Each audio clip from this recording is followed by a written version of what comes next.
Bases dropped on Soccer's morning show. Welcome to SDHAM. John here, you there. Thanks for dropping by as you always do here at 9:05-ish, Monday through Friday. And we go for the next 2 hours or so. It's always 2 hours. How much longer after the 2 hours is anybody's guess. Just depends on what we have on the docket. This morning, hour number one, as always, it is the Atlanta United Programming Informational Exchange Program. Tyler Pilgrim from Scarves and Spikes joins us at 9:15 for hour number one. Hour number two, we got a lot of news. And if we don't talk about that in hour number one, then we'll talk about it in hour number two. Obviously, we have to talk about in hour number one the apparent coaching change, morning, Alex, that is happening with Messi and friends and the fallout therein. There is it came out, of course, after the show was done yesterday morning, that Tata Martino apparently is hanging it up. He's leaving for family matters, family reasons, personal reasons. There we go. It's for personal reasons that he is leaving his post as the head coach at Messi and Friends. So let the conjecture begin. We'll start that with Tyler coming up in about 10 minutes. And so there's that. There's all of the other Major League Soccer competitions that are going on this weekend as you're in the final 8 of the season. So obviously we'll be in Orlando to cover the match backward, forward, upside down. We'll have you covered there. I will be in Orlando on Monday doing the show from a hotel room because Orlando doesn't have late flights out.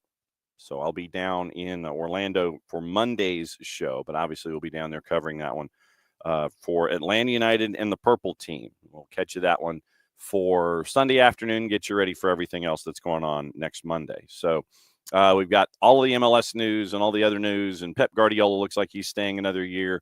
So whatever we don't cover with Tyler in hour number one, we'll talk about in hour number two. You had CONCACAF last night. You had CONMEBOL last night. You had dates set for future competitions and future windows, and you have teams that are mad about the Club World Cup. Matt Lawton from the papers overseas, he's got an article up having to do with a Central American champ and their displeasure, so we'll get into that in hour number two. And like I said, there's plenty of other stuff to get into in hour number two, including an appeal of a ban from Spurs involving Rodrigo Betancourt. So we'll talk about that in hour number two. Like I said, plenty of stuff to get into in hour number two if we don't get into it in hour number one with Tyler coming up just around the corner. And if Marion Crowder isn't airplaning or traveling or we're trying to catch that particular comment by the tail, we'll see if we can grab her at 10:30 like we always do. Tomorrow we're going to start a little early.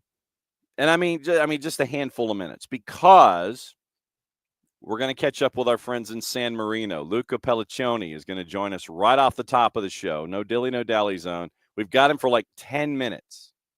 And we're going to discuss everything going on with San Marino out of Group D and Nations League. They're in Group C. We'll get into that tomorrow in hour number one. Hour number two is the Power Hour, fully loaded with Nino Torres coming up at 10. Nico Moreno joining us for the final half hour of the show to go over his thoughts, everything from a Western perspective having to do with the playoffs. Then Friday morning, you might have seen it on social media. It is going to be Jessica Charman and Heather O'Reilly calling the NWSL Championship game for SiriusXM FC. So we're going to catch up with Jess in a hotel room in Kansas City, starting our show off on Friday morning. Then hopefully our friends from Beyond Goals can join us at 9:30. We might end up having them both because of Rhode Island FC being in a title game, and that's going to be noon on Saturday. So if we can wrangle both Michael Parkhurst and Greg Garza for that 9:30 segment, we will. We're catching up with Rhode Island FC head coach Cano Smith for something that will be on the network on audio later today. We're catching up with him in the afternoon. We're catching up with our friends at Columbus State in the afternoon before practice because they're hosting an opening round grouping of activity in Women's Division II in the NCAA. So we're catching up with Columbus State this afternoon, Cano Smith this afternoon, and getting you ready for everything there. That'll be posted to the network in various forms, and so set all your notifications for all of that. And so once again, hour number two on Friday, anticipating probably Jason will crash the party around 10 or 10:15 or so, and then we'll discuss Atlanta United and the Purple Team from his perspective, getting you ready for the travel down to Central Florida for the final 8 teams in Major League Soccer. So morning, Abby. And now we get into opening kickoff before Tyler joins us. Opening kickoff brought to us by our friends at Kickoff Coffee and kickoffcoffeeco.com. That's your QR code for those of you hanging out with us, however you're doing so this morning in the video form. And it could be on the YouTubes, could be on the Twitch, or it could be on the 280-character app. We're working on others, depending on the capabilities of software programs and things like that and where things can be routed. We'll see if we can continue to add social media platforms as we go. That's your QR code to start your day off with our friends at Kickoff Coffee and kickoffcoffeeco.com. Don't forget, when you check out, you use the code SOCCERDOWNHERE15. You get 15% off your purchase. They, in turn, take 10%, reinvest it in youth games, youth initiatives. Very, very cool stuff from our friends at Kickoff Coffee and kickoffcoffeeco.com. Now, question for you. Show of hands. How many of you have pets at home? How many of you have pets? You know, dog, cat, iguana, whatever. How many of you have pets? Show of hands. Now, the reason that I ask is because we know that in certain situations, who am I kidding? All situations, the pet is the one that rules the roost. It doesn't matter who's paying rent, who's paying utilities. It is the pet and or pets that are ruling the roost. They're the ones that run the show. So that means that their play toys are on the floor. Their stuff is on the floor. And that includes food. So this morning, I almost missed the 9:05 kickoff time because someone's food, as I point down below the level here of the desks, and he is curled up in his bed and could really give an ish about this particular segment. Someone's food was in the middle of the floor in the kitchen. There's another certain someone who was wandering through the kitchen barefoot and was not looking down as he was walking, considering that he thought he could get from point A to point B in relatively easy fashion. Absolutely, Abby. Abby is absolutely true. Your schedule is decided on the pet schedule. That is absolutely true. So when someone needs to go OUT, we go OUT. And he knows that one. So I'm going through the kitchen this morning. I'm trying to get breakfast ready for me. And breakfast traditionally is fairly one-stop shop. You go to the corner, you grab the Danish, you sit there, and it's like you turn around, you head down the office, and you get your day started. So I forget to look down as I'm walking through the kitchen this morning. And my bare feet find someone's food flush. I literally am taking step. Everything is fine. Step. And that was the noise that it made. I ended up stepping into a bowl of dog food this morning, or a plate of dog food. So if you can visualize the initial reaction of someone stepping into a plate of dog food, barefoot, trying to make a deadline to come down here to the studio to start the show traditionally at 9:05, the ritual is there. You're in the kitchen, you see breakfast, you get breakfast, you chop it up, you have it in your hand, you've got your napkin, you walk downstairs. The ritual is set. Literally every single morning, it's the same thing. Walk into the kitchen, go get breakfast, grab breakfast, chop it up, get your napkins ready, turn around, head downstairs, get the studio ready for the show. Specifically, what happened in the kitchen this morning is why we will not have Alexei Miranchuk highlights from yesterday in Nations League, because I didn't have time to cut it. Because if you can visualize this, after having stepped in dog food, barefoot, that's me. Yeah, I stepped in dog food barefoot this morning in the kitchen. You can't really just continue to walk with dog food on the bottom on the sole of your shoe, on the sole of your foot. I mean, I was barefoot. I had dog food on the sole of my foot. So if you could envision someone of my lack of athletic prowess trying to stick his foot over the edge of the countertop and into the sink and try and wash off the dog food that was on the sole of my left foot, trying to maintain the pattern of activity to come down here to get the show started at 9:05. It literally was me with my left foot shoved into the sink from about 4 feet off the floor. We're trying to wash the crap off of the bottom of my foot. I hope I have, because otherwise, for the Friendsgiving party that we're having here at the Casa tomorrow, there will be traces of dog food in the carpet all the way around the house if I didn't get all of the dog food off of my foot. Like I said, I'm hoping that I did. I had to go through 2 towels, hoping that I got the dog food off my foot. So I didn't know if my grace, and I know that we're into Tyler's time here, is that if my grace in stepping into a plate of dog food was something that I just did by myself, or if people have had their moments where you've kind of stumbled into or smashed your foot on a toy, or, it stubbed your toe or something like that. This morning for me, it literally was stepping into a plate of dog food and having to wash my foot over the edge of the sink from 4 feet in the air. Didn't know if I was alone in that. I imagine I am, just because I'm one of the most graceful people that we all know. Anyway, that's opening kickoff. And yes, Pars, you did come in at an interesting time. That's opening kickoff. Brought to us by our friends at Kickoff Coffee and kickoffcoffeeco.com. That's your QR code for those of you who are hanging out with us however you are, either on the YouTubes, the Twitch, or on the 280-character app. Use the code SoccerDownHere15. You get 15% off your purchase. They, in turn, take 10%, reinvest it into youth games, youth initiatives. That's our friends at Kickoff Coffee and kickoffcoffeeco.com. Just ask Melissa Ortiz. All right. We bring in Tyler because, Tyler, do you have any pets? I do. Okay.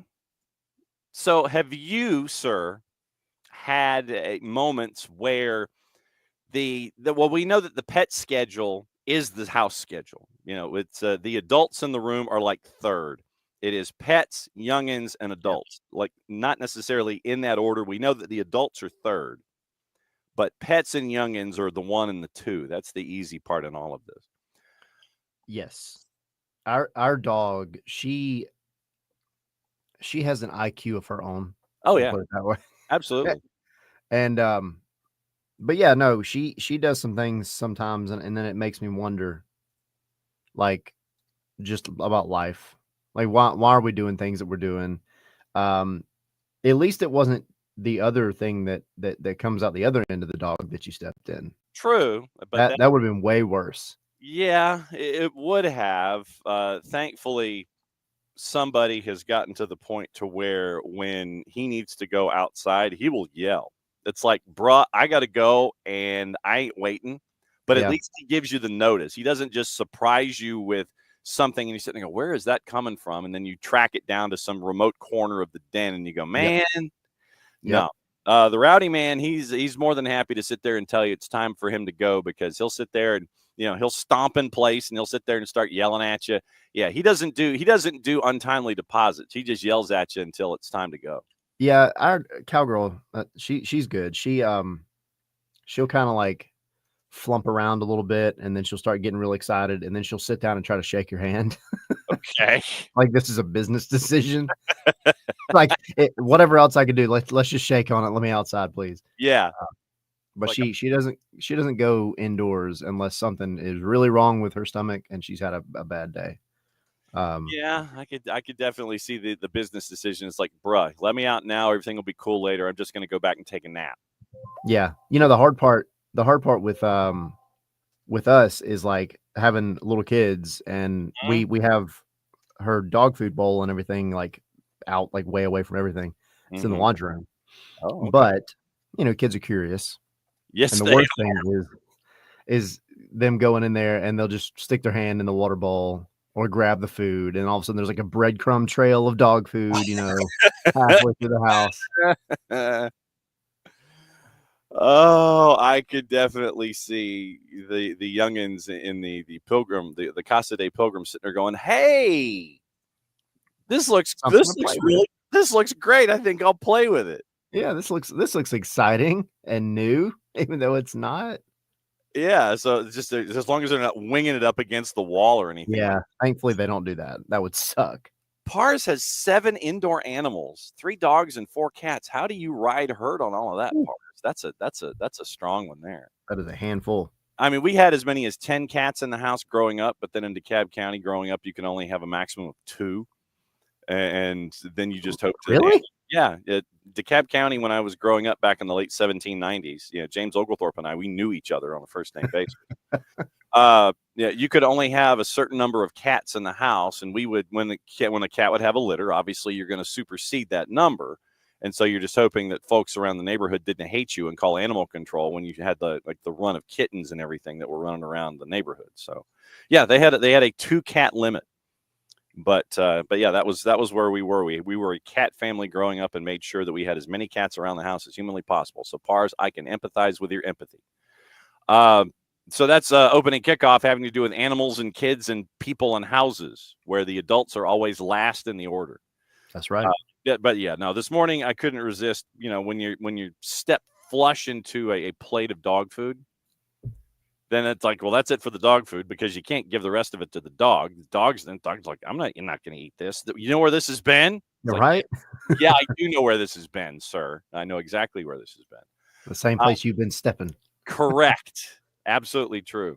We actually probably should talk a little Atlanta United here in a little bit, but the news yesterday that came on after the show was that Tata Martino is no longer apparently going to be the head coach with Messi and friends. I mean, 2 years sounds about right. That's just kind of the way that Tata has been in his career.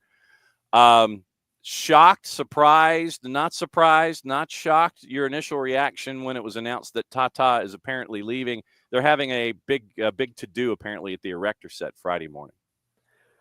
I was leaning more towards all the Miami fans just need to quit whining and let Tata do his thing, and he would stay another year and then probably dip out.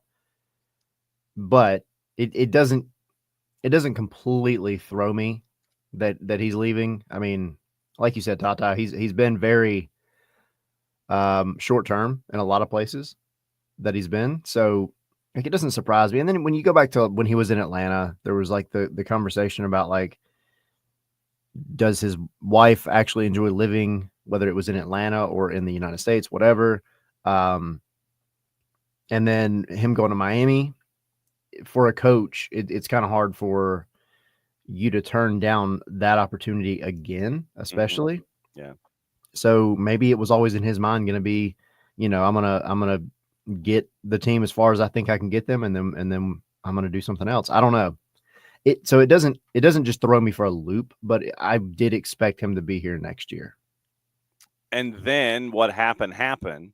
And then you wonder if voices from above, and I mean in the hierarchical structure, not like some divine being someplace like the Monty Python sketch where the clouds part and Terry Gilliam has God talking like this, Yes, something not like that, but those that wear the fancy blazers that we get to see when Messi and friends hit the road or they're having important events in the world stage. You wonder if there were any conversations from above to sit there and go, well, we have a higher expectation here. Maybe it's best if we break up. It's not you, it's me. And you have that discussion. It's not your fault. It's me. I need to work on myself to be a better person. It's not your fault at all. You wonder where the noise might have been coming from. Was it just specifically from Tata and family, or just Tata? Was it from the Moss brothers and David Beckham? Was that noise coming in? Was there noise from how many different directions was all of this noise coming from? And do you just get to a point where you're just like, nah, I'm done? Yeah, and I think for Miami, well, for starting with Tata, I think he's at that, I guess, age where it kind of seems like he's of the I don't give a crap mentality. You don't give an ish? Yeah. And he's going to do what he wants to do. That being said, I completely think in some way Jorge Mas and David Beckham and all of them, everybody that's going to be at the whatever they're going to do tomorrow at the or Friday at the stadium. To do, yes. All of them probably are acting incredibly impatient, and there's probably a lot more into the decision in terms of what's going to make Messi happy, what's going to make, Barcelona 2.0 happy, what's going to get them to the next level. And to your analogy, this kind of feels like the moment where Miami graduated high school, mm-hmm. and now they're about to go on a journey of something to find themselves, and it's going to end terribly. The grass is not always greener on the other side. I hate to break it to Miami fans. And look, I see Ahmed saying, Xavi, and we've seen names pop up, and that may very well be what happens because that's what they're going to shoot for, right? We know that. I don't think they're going to promote Higuain from the twos. I just don't see that happening. I think they're going to go for a proven big name coach and dive back into it immediately. But I just don't think it's going to end the way they want it to end. That's just my prediction. I could be completely wrong. Xavi is being linked. Javier Mascherano is being linked. Fourcard is looking at Zidane. Yep. I don't know if Zidane wants the headache. I mean, if you are Zinedine Zidane and you're just kind of chilling on a beach waiting for a national team gig to kind of pop itself available, I would go Xavi, Mascherano. Fichajes is mentioning Mascherano as a part of this.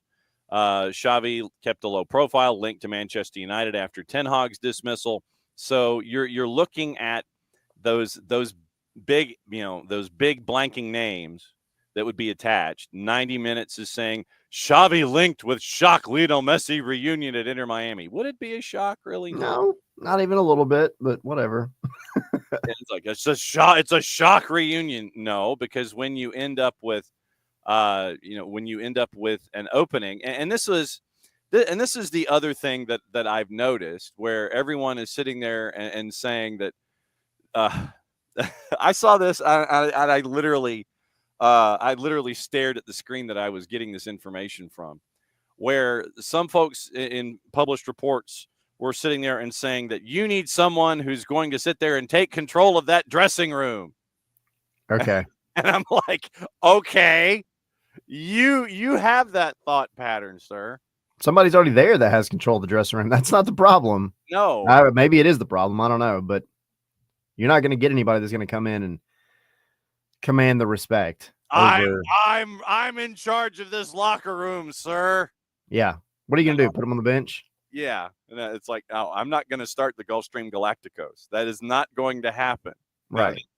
Look, the individuals that run Messi and Friends are Messi and Friends. Mm-hmm. And the Moss brothers are like, yeah, pay the man. Yeah, well, it's like, yeah, who do you want? And it's like, yeah, I want to bring in Tata. Okay, well, then you didn't win anything. And so, then Tata goes, who do you want to bring in? Literally, it's going to go, you're going to wander up.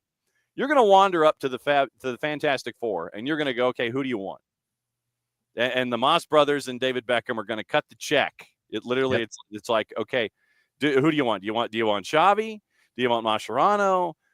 Who else can we convince? Who do you want to bring in that's a part of the frat that will be able to help you? Help me help you. That's the conversation at the big glass table in Raul Sanlehi's office, in the corner office that he took from Chris Henderson. Help me help you. Help me help you. How can we make this scratch my back? I scratch yours. How can we make this experience better for you? How can we get the 4-star rating on Fodors when it comes to, literally, this is what you're chasing after here. You're looking for that Yelp rating that's not a 1. And you're going to the folks that are there that are a part of your administration, and you're going, guys, no, Uber driver need a rating. How do we make this, 5 stars? You need 5 stars for that Uber rating now. So then if it's not 5, then it's a 0. Okay. It's got to be a 5. Yeah, no, 100% sell the rating. Yes. And so that's what you're chasing after here. This is not something where you bring in somebody who is going to take the personnel on hand and go, Okay, well, I think I can work with this. I can work with this roster. No. The roster works with you. Yep. Sir. Which And and it's so interesting, right? Because you have Atlanta going through a coaching search, which has changed also in the past 24 hours. it's like you're reading my notes. Sorry. So, but it's just you have a team that obviously Atlanta's gonna shoot big, right, when they can, but I don't think anybody expects that Atlanta is gonna go land a Xavi because I don't think certain coaching prospects are gonna just I don't want to say jump at any opportunity because Atlanta is not just any opportunity, but like what you were saying about Zidane earlier, he's looking for something big time, and Xavi is coming from the big time. Like these are guys that, for all that we like to say about MLS and Atlanta United, I think in their minds they would probably look at that as a step backwards. And do I think they should? Not necessarily, because it could be mutually beneficial. But that's not what they're going to go for. Miami is going to go try and drag the biggest name they possibly can, screaming if they have to, whatever they got to give them, money, whatever, Bruh. to Miami and make it happen, which and then tie all that into they have to play nice with Messi and whoever else happens to still be on the roster come next year. I don't know that Mascherano is set for it. I don't know that Zinedine would be able to relinquish control enough to effectively run that locker room. And that does leave, I mean, realistically, that leaves Xavi, just out of the names that I've seen pop up that we're also talking about. So yeah, would I be shocked as who it is come February of next year? Not even a little bit. First in total cap allocation with the 2024 senior roster, $42 million, 42.056681. That is your roster that you paid this year. Senior roster spots. Here's what you're dealing with. Jordi Alba, club option for 25. Aviles, Busquets, Campana, Gressel.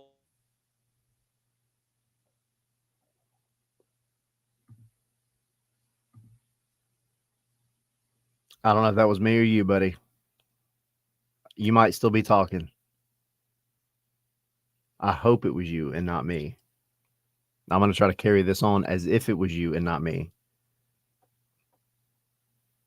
Unfortunately, I don't have all of the player salaries in front of me, so club option for 25. CJ Dos Santos, club options for 25 and 6. Supplemental. You froze for like the whole roster thing. I think it was on your end, but I'm not sure. Oh, I'm sure it was on my end.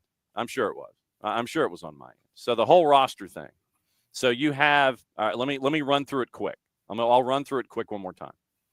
Jordi Alba, club option 25. Guaranteed for 25. Aviles, Busquets, Campana, Gressel, Gomez. Club option for 25. Kritzov.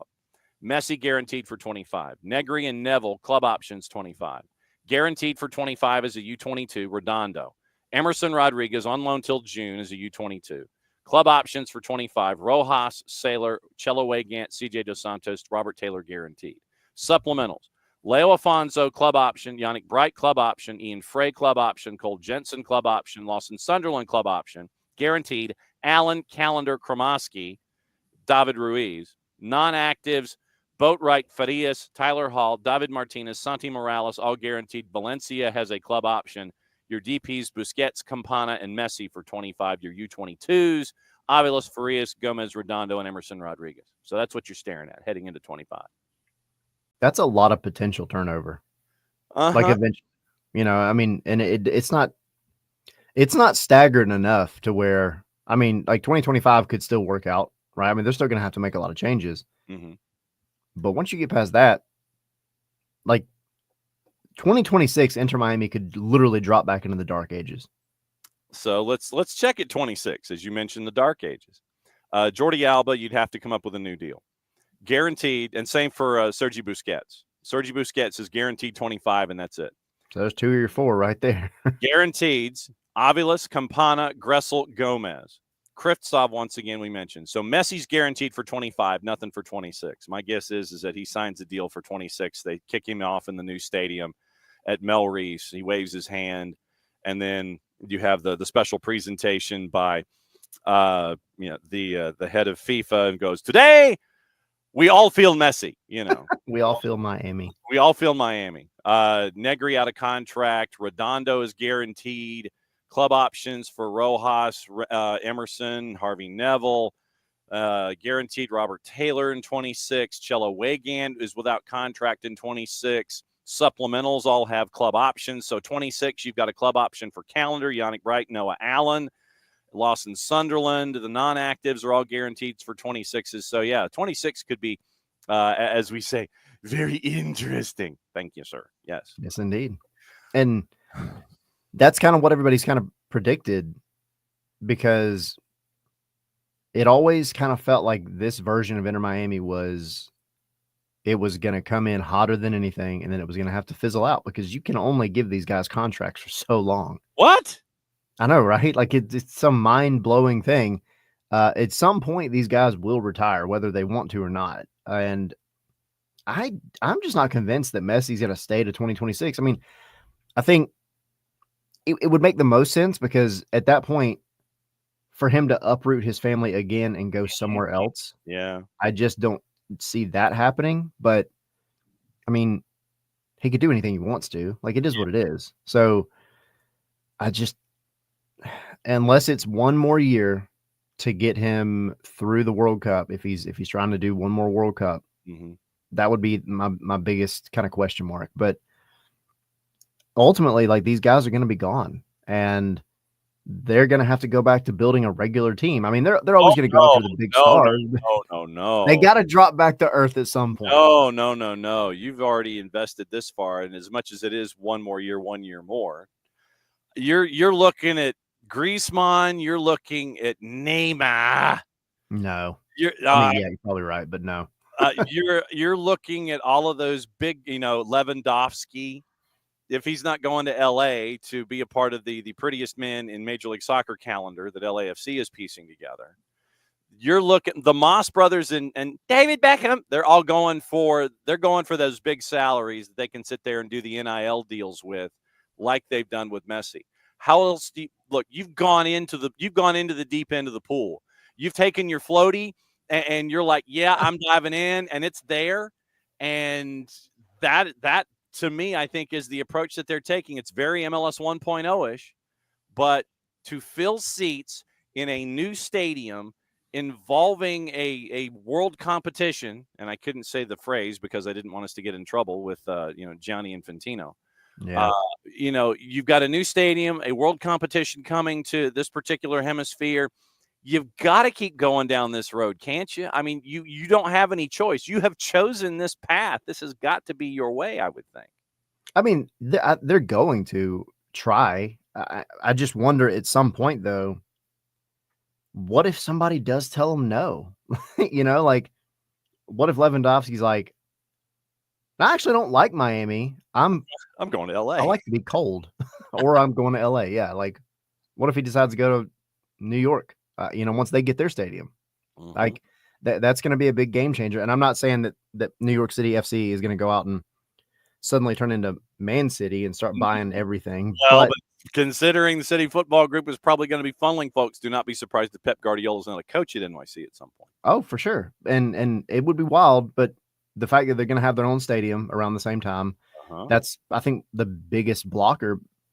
People kind of forget that New York City, as a football city, like, it is a dream place. Like, you're in the middle of everything, right? Like, you are surrounded. Like, it would fit the bill for so many big time stars once they get that stadium built. But no, I mean, I think, Miami, they're going to keep trying to bring in the big name stars. That's not going to stop as long as David Beckham and the Moss brothers and all them are there. It was one thing to get Messi, right? Like, that was a big deal. It was a big coup. There was talk of him going other places. You got him, and then he says, "Hey, I'm bringing all my buddies." That's one thing. You're going to tell him no, right? But then you bring in a guy like Griezmann, right? Or Lewandowski or whoever the aging star is at the time that's still going to come in and do well. Yeah.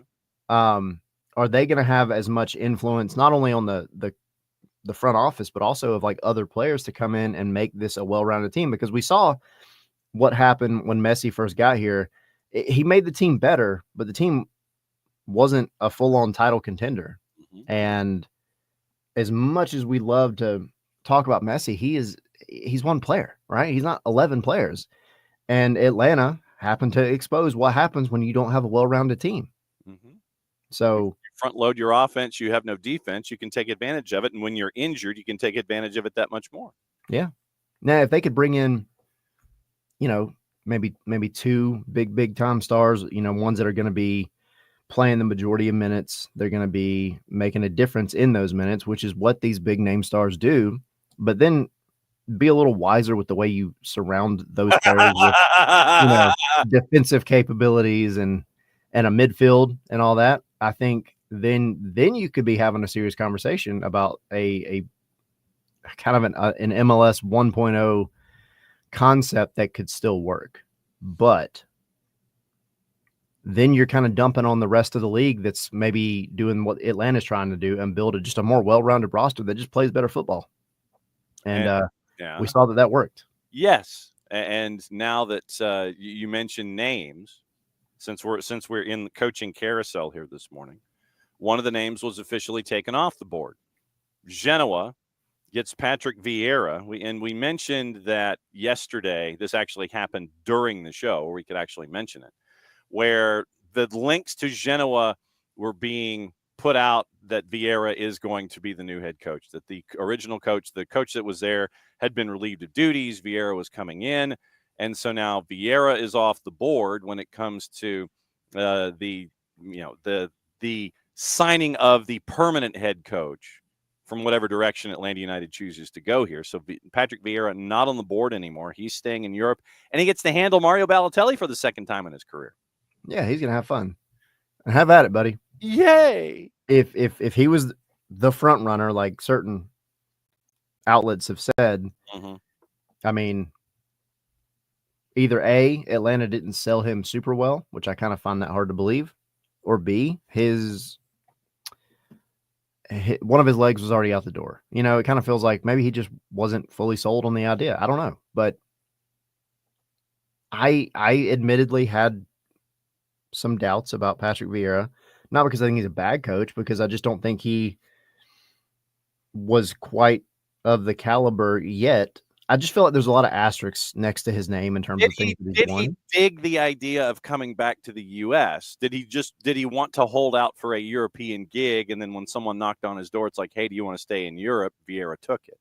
Yeah, and I could absolutely see that, but I'm not mad that you've been moved on from with Patrick Vieira. Like I think, first of all, and I know the big talk, the big conversation and argument right now is whether or not Rob Valentino gets the job. Right. I mean, at some point, if he keeps winning, you're going to get to the point where he's going to have the job. Yeah. Now, if Sunday comes and things don't go Atlanta's way, then yeah, it's a toss up. He's in the conversation though, and he should be. And now you've got to look at the potential, handful of others. Go back to the last international break. They're trying to do interviews. They're probably doing interviews during this international break, I would imagine. And so you kind of, I think it was on 92.9 last week, maybe. I might be getting my interviews wrong, but Garth mentioned that kind of the way he's wanting to do it is to bring in a technical director and a coach almost at the same time, kind of in a way to where they can determine whether or not they're going to work well together. Yeah. And that's important. That's hugely important. So yeah, I think if your guy that you were talking about bringing in as the head coach is not able to hold out for at maximum 3 more games, then like, that's okay, dude. Like, we'll find somebody that really, really, really wants to be here. Yeah. And I'm not saying that's what happened, but I want somebody in Atlanta that this is, as Joseph said, this is their Barcelona, right? Like, this is their place that they want to be. They want to be a part of the project. The same way that Garth is going after players that want to be part of the project. You got to have a coach and a technical director that want to be part of this project and want to be here for longer than, a coffee. Yes. And be on the right-hand side of the report card that we would get in elementary school. Works well with others, respects materials, conduct. Yeah. You're looking for somebody that's going to give you S's across the board. All the way. And lots of little green happy faces at the top. Yes, and the gold stars and the whole bit. You need to have those relationships. Oh, by the way, what's the mug this morning? Silly me, I haven't asked. It's a new one. Oh. My wife got me a new one. We're getting festive. Not my gumdrop buttons. Oh, okay. There we go. Yeah, Shrek. And it's blueberry coffee. Blueberry coffee? And this is game changer. Okay. This is a game changer. Okay. I was not aware that coffee was in a blueberry form. It is. If you actually, fun fact, if you take the blueberries and you dry them a certain way, they turn into coffee. Oh, okay. I was not aware of this. As the non-coffee drinker in this conversation, that was not something I was aware of. Looking at Atlanta. No lies, I promise. Atlanta and the purple team this weekend. What sticks out in your mind? I think off the cuff, you have two teams that traditionally over the past couple of years have had weird success rates coming off of international breaks. Atlanta was up until the last time they played Orlando they struggled a lot coming off of international breaks. I mean, Rob even mentioned it to us in press conferences, like going back to the Charlotte game earlier this year where they played a pretty good game. One international break happens, they come back and things fall apart. And that's kind of what we were expecting back on decision day, right? Like you have the international break, and then what team is going to show up on decision day? And Atlanta did, and Atlanta had things go their way, and the rest is history. Orlando has struggled in the same way. They have come back from international breaks and just not been able to keep the momentum going. But they're going to have decision day fresh in their minds. And I don't think it's so much a revenge thing as it is, we just want to be better than Atlanta for 1 second. And they're going to try. And, this is to them, this is their MLS Cup in a way, because they have never made it past an Eastern Conference semifinal. So there's going to be motivation on both sides. For Atlanta, I mean, you got to keep riding the exact same wave you've been riding since decision day. The FEA mentality, they don't believe we can do it. The juice boxes don't believe we can do it. If you look at those, we've seen that. Nobody believes that they're going to keep going. And it's like Mike said on the broadcast, like they just won't die. And that's the mentality that all the players and the coaches have to go into it with. Like we won here a month ago to get this thing kicked off right. We just need to go back there and do it again and celebrate even harder in the hallways of their stadium after we do it. By the way, since you mentioned juice boxes, the juice boxes have actually expanded instead of contracted. Really? Purple team is a minus 149. That's moved a little bit. That meter's moved a little bit. 90-minute draws a plus 308. The team that won't die in the composite is a plus 361. Wow. That went from basically like 3.25. Now it's north of plus 360 in the composite. Wow. Mm-hmm. Man, yeah, if only this was legal in Georgia. I will be down there. Maybe I'll just go down there and do it. Okay. Because, I mean, I think we'll all be down there. So, I mean, it'll be looking at you go to your favorite casino, maybe just a certain institution of monetary learning. Yeah. And maybe drop in a buck or two, sit there and go, yeah, I think what I'll do is that might be worth a buck or two. Yeah, I'll drop in an apple juice and an orange juice. Yeah, see, maybe even a grape juice because I'm feeling spicy. Ooh, really? Yeah. Okay, I see where you're going here. But yeah, I would have thought that as we got later into the week that the margins would have closed a little bit. Me too. Literally, it has gone up in the composite at least 20 juice boxes to plus 360. That's kind of crazy. Hey, look, if more motivation for Atlanta. If the juice box purveyors want to sit there and say, you know what, a lot of folks ain't got a whole lot of hope in the FEA, so we're going to boost that number. That might be there for the taking. You sit there and it's like, I'll put I'll put something on that plus 360. I think I can run that. The other three, the winner of Atlanta and the purple team takes on Hudson Rivers benefactor. By the way, NYC at Citi Field, and they're capping attendance to the lower bowl, I think, to be just north of 20,000. They're not opening up the entire stadium for this. For Saturday afternoon at 5:30, NYC is a plus 121. 90-minute draws a plus 252, and Red Bulls are a plus 204. This does not – first off, capping attendance that at pisses like me off. 21 or 22,000. I mean, that to me, if I'm just double checking the rationale, see if there was a public figure that actually said something about it. Well, we think that because of 22.5 is what they're capping it at, literally 22.5. Seriously. And I get that.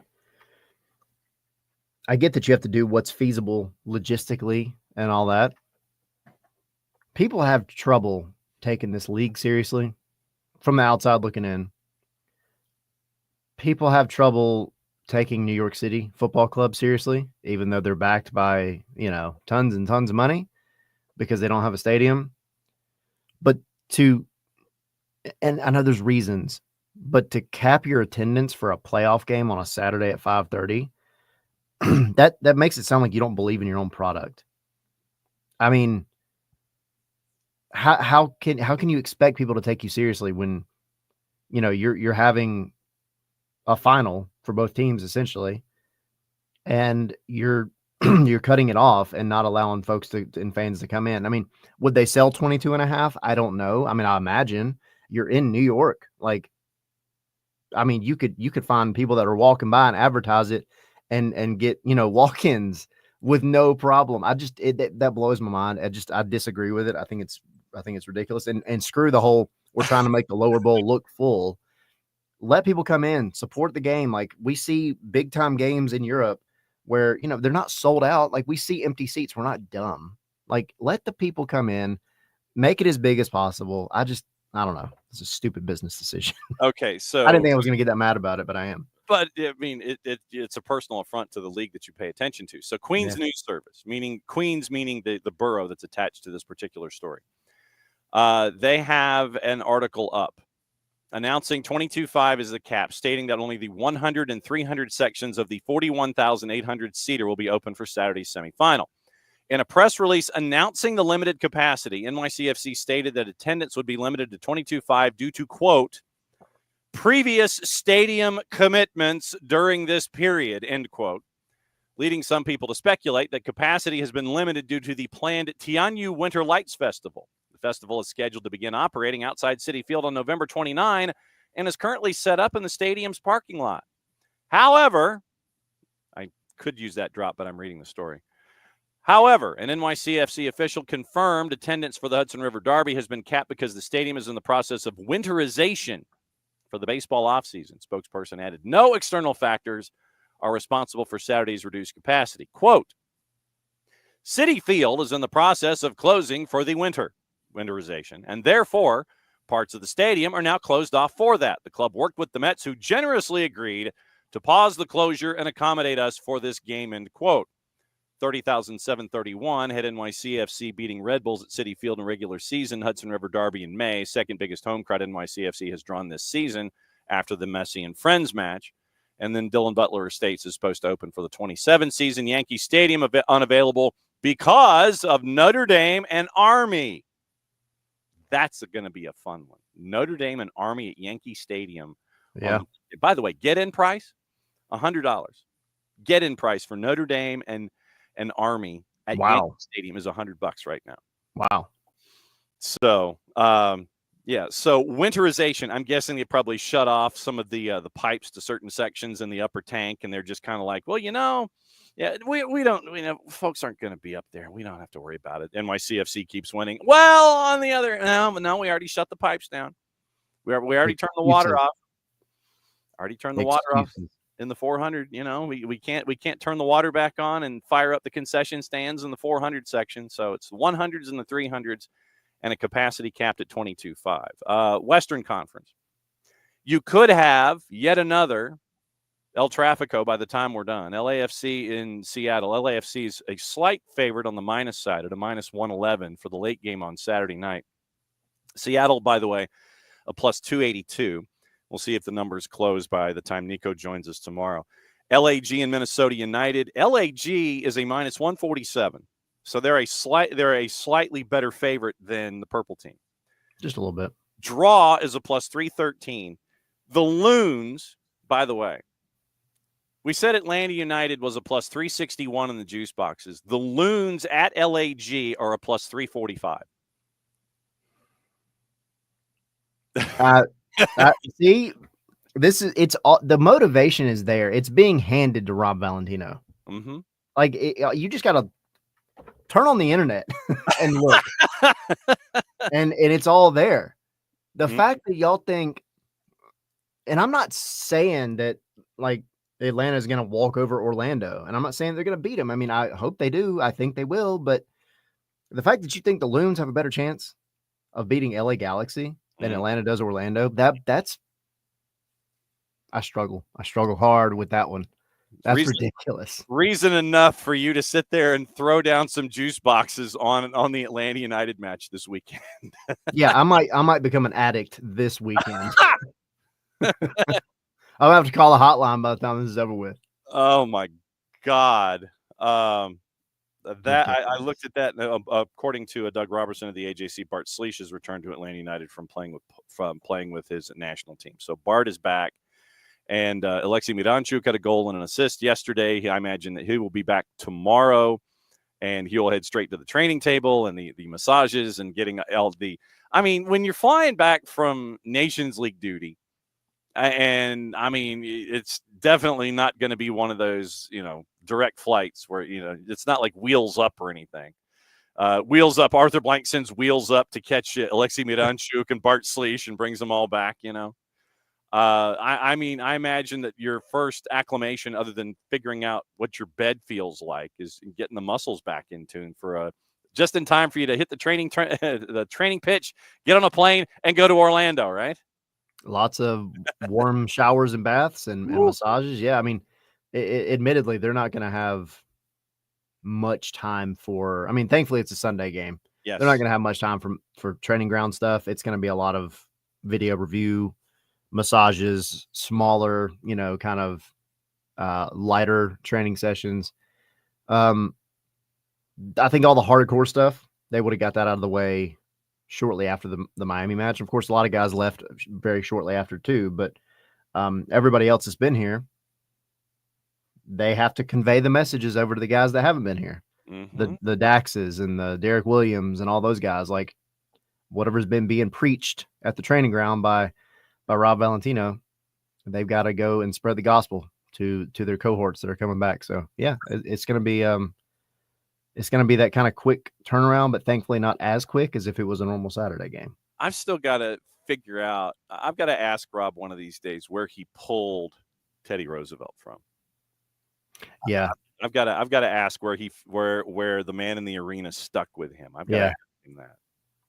I kind of got this like mental image of him like up at 2:00 in the morning, looking up like great motivational quotes, on whatever website he found, and he's just pulling them out and using them, and they're working, and it's doing the job, and he's going to end up having the greatest underdog story of all time by the time it's all said. Or does he have one of those motivational quote calendars, like we used to get at Christmas, with the little flip, and you get the motivational quote of the day? Yep. New page, it's a new motivational quote. Yep. And the man in the arena took like 3 days worth of pages in his calendar, because I mean, literally the calendar that we would get in a stocking literally would be about 4 by 4 inches. Yeah, it's like a stack of Post-it notes. Yeah, and so we got to ask Rob one of these days where he pulled the man in the arena from Teddy Roosevelt. Very, very cool. I like that. All right, cut your promo. What you doing? Where you doing? How you doing it? Scarves and Spikes. Scarves the letter N Spikes on Twitter. Tonight we'll have our regular show. We had an interview with Jay Fortune late last week. So if you haven't seen that, go check it out. It was a good one. It was fun. Yes. And we talked about how Jay owns Miami, even though he doesn't quite want to admit it yet. But all the reasoning is in the episode. I promise, it's there. It all plays out. But looking to do some other interviews this week. But we'll see how it all plays out because people are very busy getting ready for this match. Yes. But yeah, 7:00 tonight we'll be discussing Atlanta versus Orlando, diving into it. And you, sir, will be in Central Florida this weekend. I will be making the trip again. Are you staying in the same hotel? No, I'm going to stay. I wish I was. I'd go back down there for a week and chill in the pool. No, I'm taking the trip down, and then my wife's grandparents, they live in Ocala, so about an hour away. So I'm gonna dip out there and chill, and then come back. Okay, I see how that works. Yes, where you can go and hang out with Ross Chastain and all of the melon folks. Yeah. Get your good melons and bring them back to this part of the country. I see exactly what I see. I see your I'm going to play some shuffleboard in the meantime, and that's a peach, hon. So go sample the rest of your blueberry coffee, and we will be watching tonight. We will see you in Central Florida on the weekend, and we'll be discussing things. That's the official term. Come early next week. Thanks for dropping by. We will. Appreciate it. All right, there goes Tyler in a new mug. Drinking blueberry coffee. Things that I did not know. Well, new mug. Traditionally, new mugs, you run your rotation because, at some point you're going to have to sit there and clean things out. You're going to have to go you're going to have to put things in the dishwasher. Me, the boss and I live in these plastic cups that we get at the games. Literally, we're like $8, Yeah, the $8 seats. Reminder, once again, public service, and thank you, Abby, for reminding about this. Abby has 2 seats available for cost, meaning what she invested, she's looking to get back.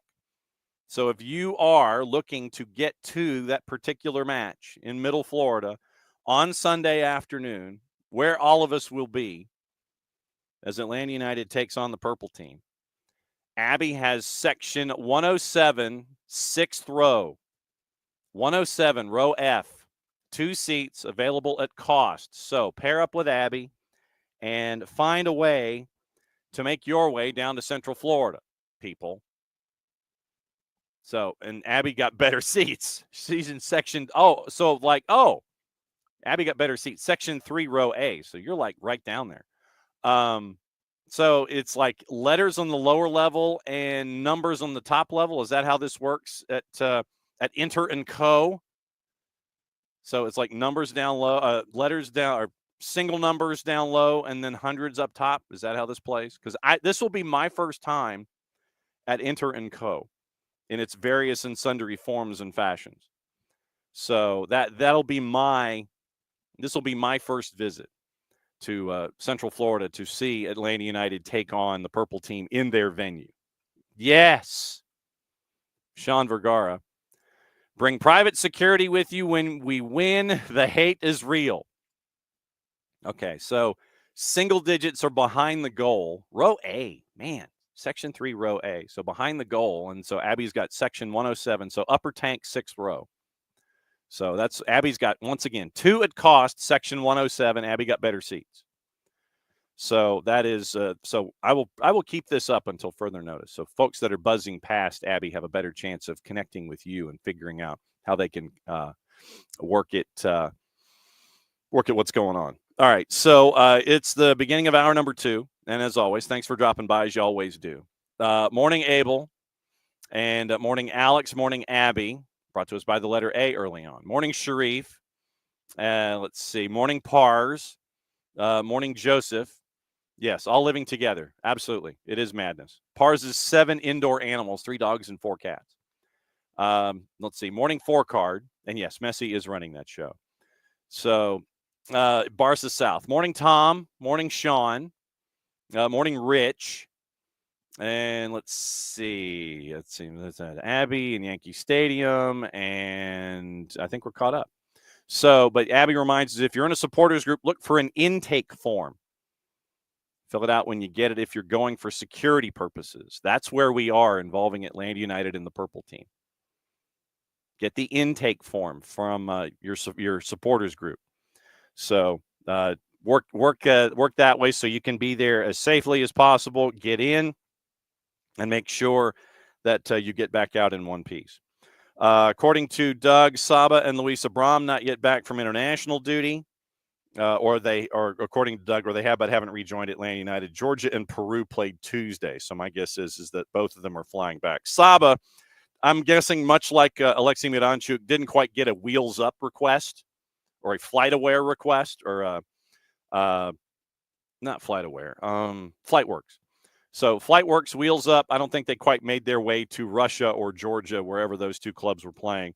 Stian Gregerson has returned to Atlanta United from playing from Norway. Luke Brennan has returned from the USU 20s, and Bart Sleesh is back after playing for Poland. So that is where the roster is currently for Atlanta United.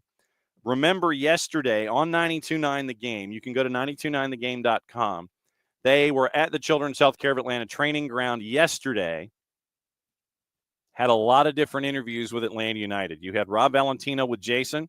You can catch that interview. You can catch pieces of it on social media, but go to 929thegame.com. Rob was on with Andy Bunker and Randy McMichael, and Jay Fortune was on the midday show. And so you can go on the Off the Woodwork podcasting section, and you can keep an eye on everything there.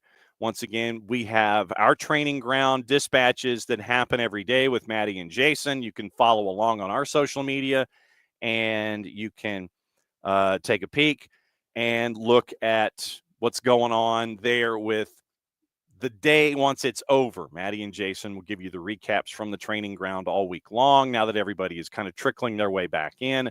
So you can keep an eye on everything involving Atlanta United, either through us on all of our social media platforms and channels, or at 92.9 The Game in the Off the Woodwork section when it comes to podcasting and guests and things like that. So keep an eye on all of that content going forward, and you can be as up to date as humanly possible when it comes to Atlanta United getting ready for the Purple Team this weekend, Sunday afternoon at 3:30. And that is going to be spicy, as the kids say. So it's going to be very, very spicy. And if it wasn't spicy, then I would be concerned. But yeah, legitimately, Atlanta United, the numbers have gotten wider. Plus 361 for Atlanta United going up against the Purple Team, who's a minus 149 in the composite, courtesy of our friends at Odds Portal. We'll keep an eye on those numbers. I initially thought that the numbers would be closing just because, you want to, if you are a juice box purveyor, you want to try to draw interest on both sides. What will be interesting for me is with that plus 361, how much action and how much vig you're going to get with Atlanta United with a number that high.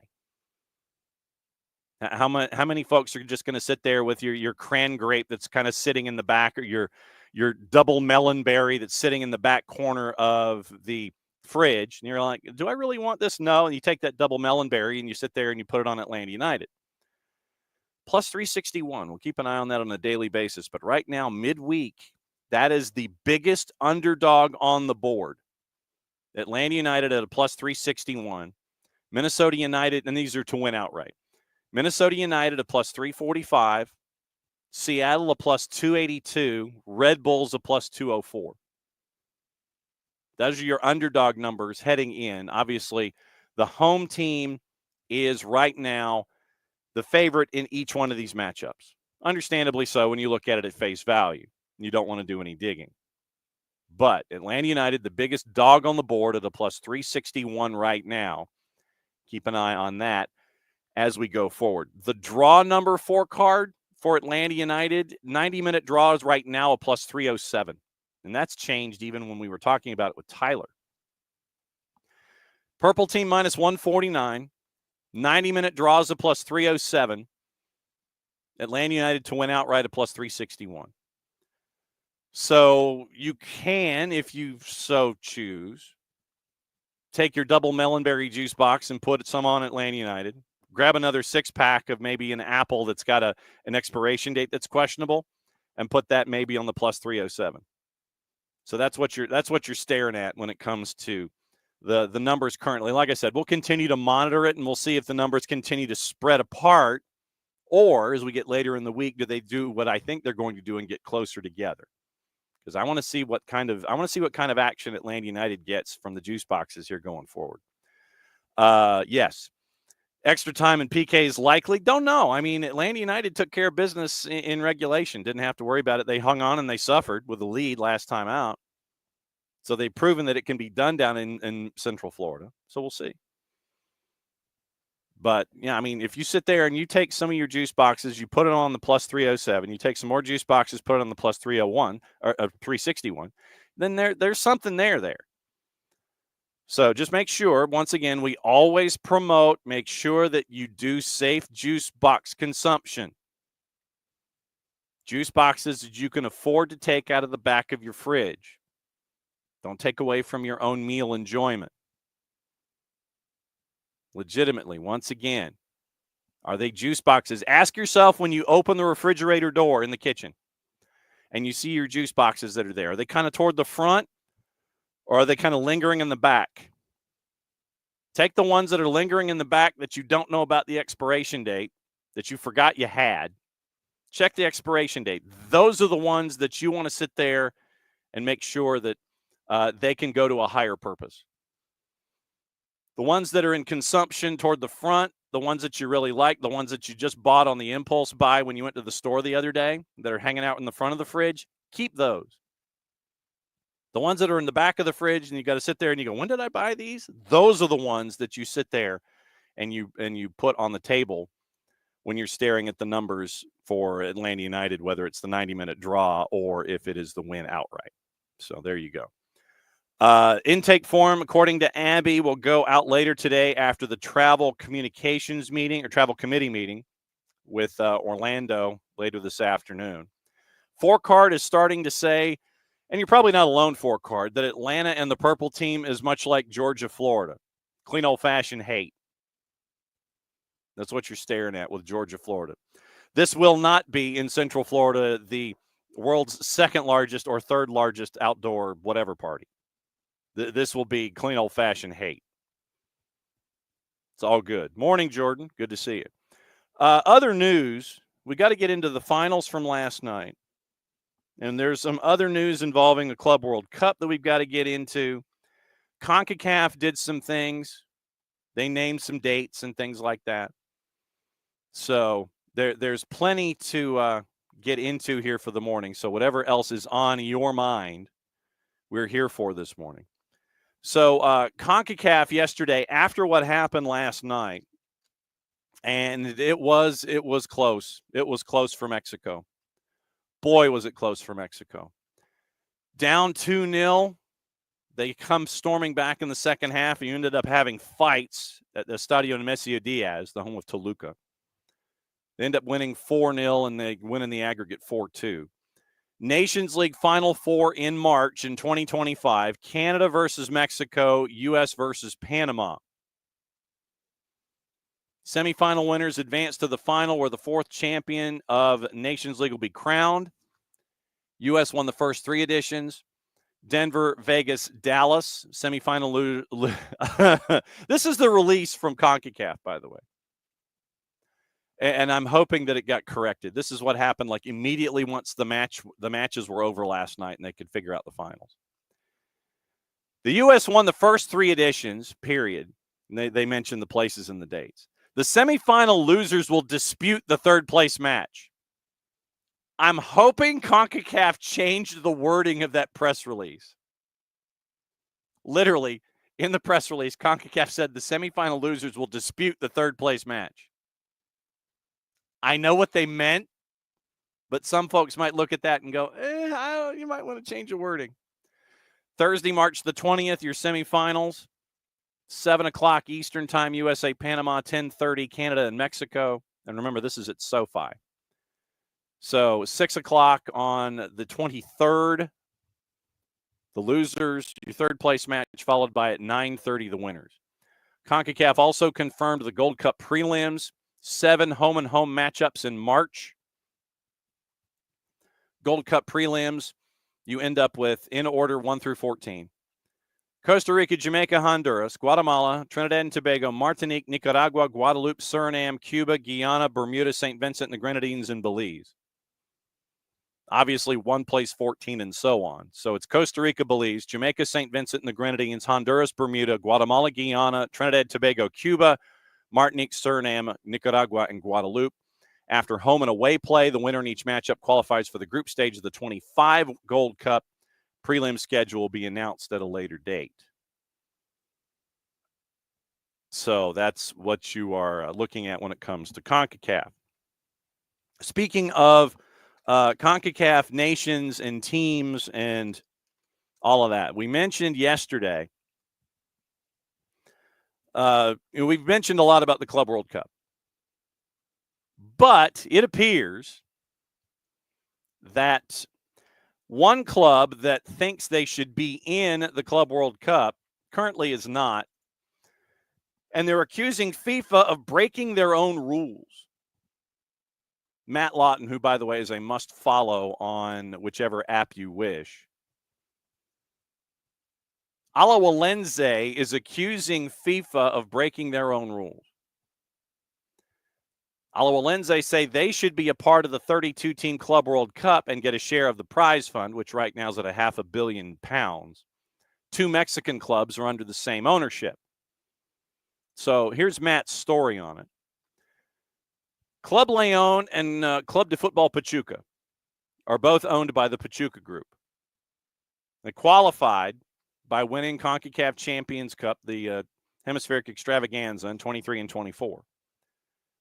The Times, Sunday Times, Lawton can reveal that Alawalense have filed a legal complaint that includes a call for FIFA's General Secretariat to remove one of the clubs to, quote, protect the integrity of the competition, closed quote, period. 4 clubs from the CONCACAF governing body, which represent countries in this is the Lawton writing, so it is written for a British audience. 4 clubs from the CONCACAF governing body, which represents countries in North Central America and the Caribbean, will participate at Club World Cup, with Monterrey from Mexico and Seattle from the U.S. also qualifying. Based on FIFA's confederation rankings for the Club World Cup, Alawalense argue that they should take one of the Pachuca Group team's places as one of the 32 clubs participating in the expanded competition in the U.S. next summer. As well as their Mexican clubs, Pachuca Group also owns Everton de Vina del Mar in Chile and a majority stake in the Spanish second-tier side, Real Oviedo. Alawalense's complaint cites the new competition rules published by FIFA last month.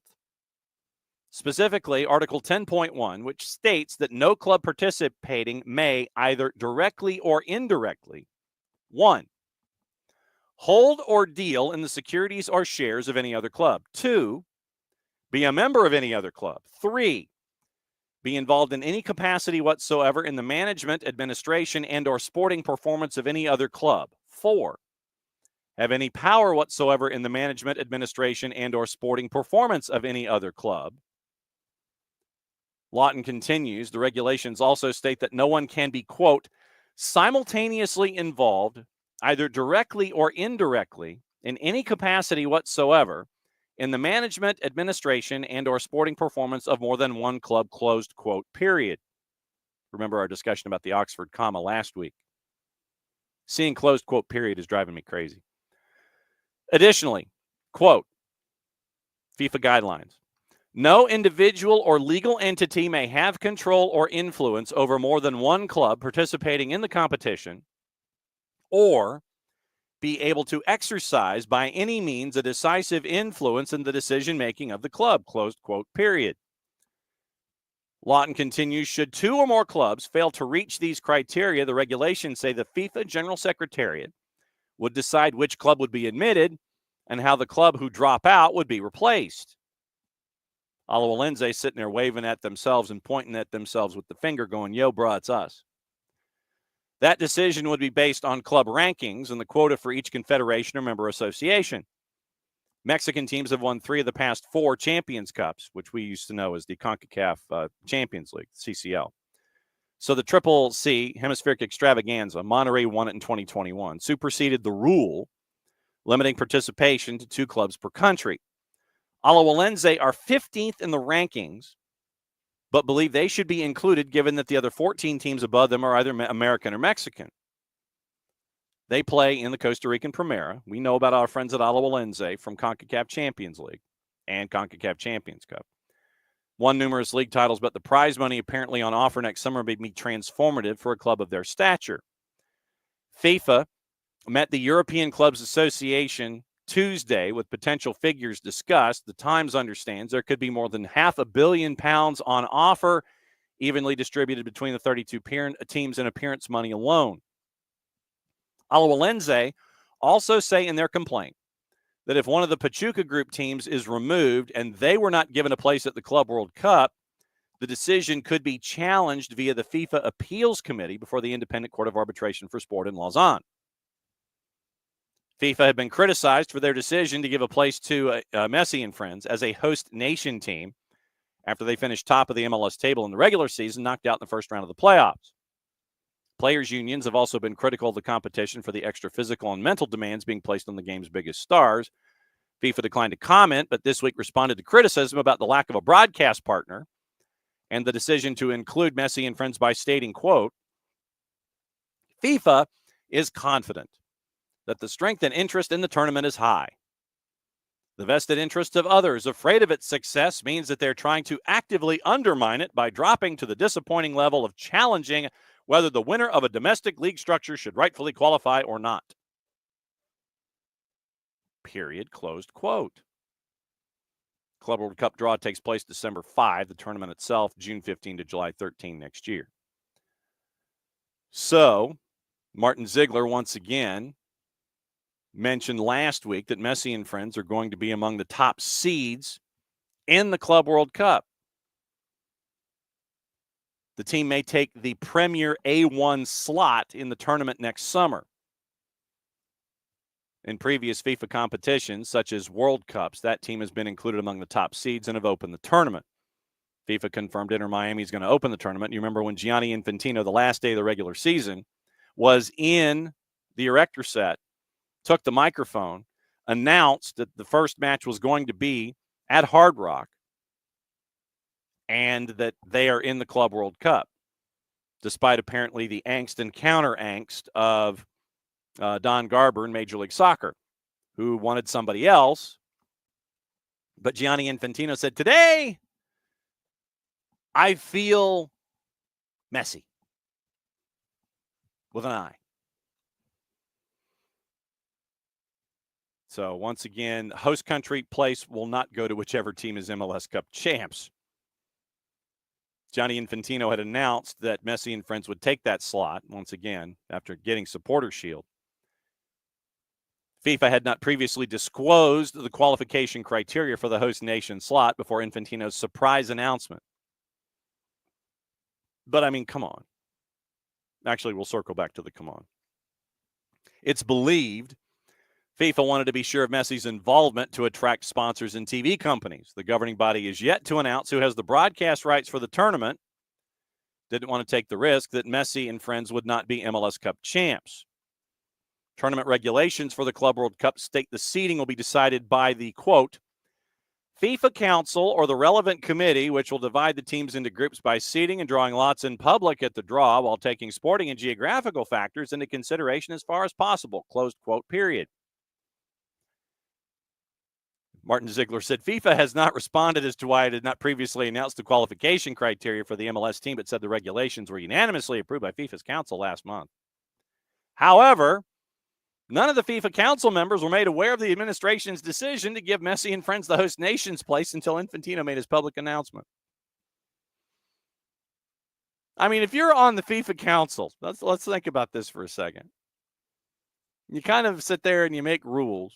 And by the way, the announcement for upcoming championships is going to be done virtually, by the way.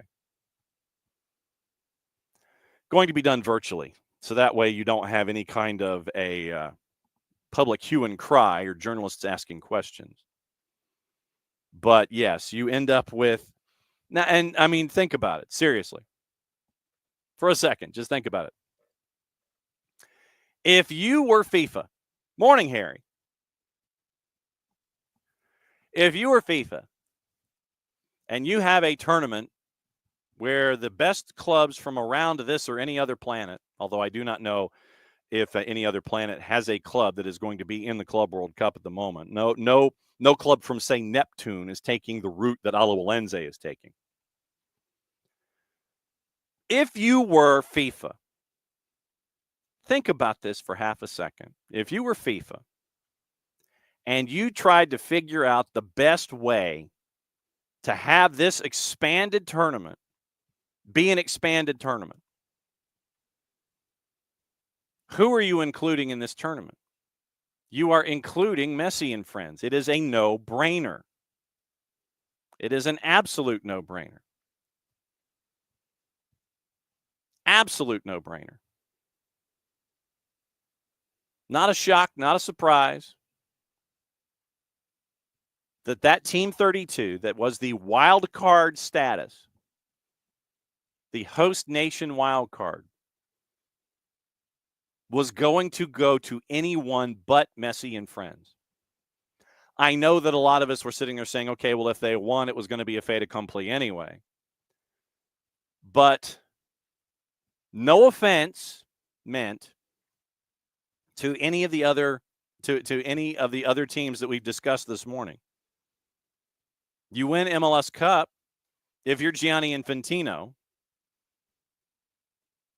LAFC might have a drawing card in Hugo Lloris or the other most handsome man in Major League Soccer, Olivier Giroud. Seattle might have, some names that are attached, Nuhu, etc. The Loons had Dane St. Clair. LAG have the, they have the Killer Peas. Pek Pujan Paintsel. Atlanta United has Alexei Miranchuk, Bart Sleesh, Brad Gazan, the roster that we talk about all the time. Red Bulls have Emil Forsberg. NYC has Santi Rodriguez. I know I'm forgetting somebody. Seattle, LAFC, LAG. No, we got everybody. Comparing, though, you want international eyes, you're going to get Messi and friends, and it just so happened that Gianni Infantino surprises everybody by walking out onto the pitch with a hot mic at the erector set and announces shock of shocks after they win Supporter Shield and they win the appetizer plate where they get to have the pimento cheese sandwiches and such at their dinner parties, that it's going to be Messi and friends. No one can be surprised by that. It's just made that much more uncomfortable by the fact that Atlanta United bumped out Messi and friends in round one of the playoffs in the Eastern Conference. But if you're Gianni Infantino, you want folks to see Messi. You want folks to see Jordi Alba. You want folks to see Luis Suarez. You want folks to see Sergi Busquets, provided they're all healthy. But apparently he surprised MLS and the FIFA Council by saying that, yes, it's going to be Messi and friends, and the first game is going to be played at Hard Rock. No real shock.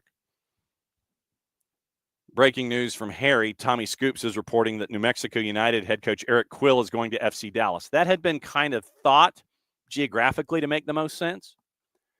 Good for USL to see coaches moving up. Sucks for New Mexico United to lose a quality coach. Absolutely true. Eric Quill, has been a guy that has done really well in New Mexico at the Lab. You wonder how many folks from New Mexico United will be making their way over to FC Dallas. Eric Quill, once again, familiar with them from his time at North Texas. So he knows the FC Dallas system. So it makes a lot of sense for Eric Quill to be named at FCD, according to Tommy Scoops. We'll see if that becomes officially official anytime soon. So no real shock that Messi and friends have been named. None whatsoever. So we'll see what happens there. But Alajuelense is mad at the Club World Cup because they think that FIFA is breaking their own rules to have more than one Liga MX side involved in the tournament. So we'll see what happens there. Pep Guardiola is expected to sign a new one-year deal at Manchester City. Deal is set to take him through the end of next year. The club is poised to offer clarity on his future in the coming days. Matt Lawton, Martin Samuel, Paul Hurst. This is one where you have multiple reporters doing a story that is breaking things that has nothing to do with breaking the law. Tight-lipped last night, understood that the Catalan manager verbally agreed to a one-year contract extension. Sources have indicated the club will offer clarity in the coming days. Traveled to Abu Dhabi last month on club business, but also to meet city chairman Khaldoun Al-Mubarak to discuss a possible contract extension that will mean he completes 10 years in charge at the Etihad. Talks came amid speculation of interest from the FA in appointing him as the next England manager.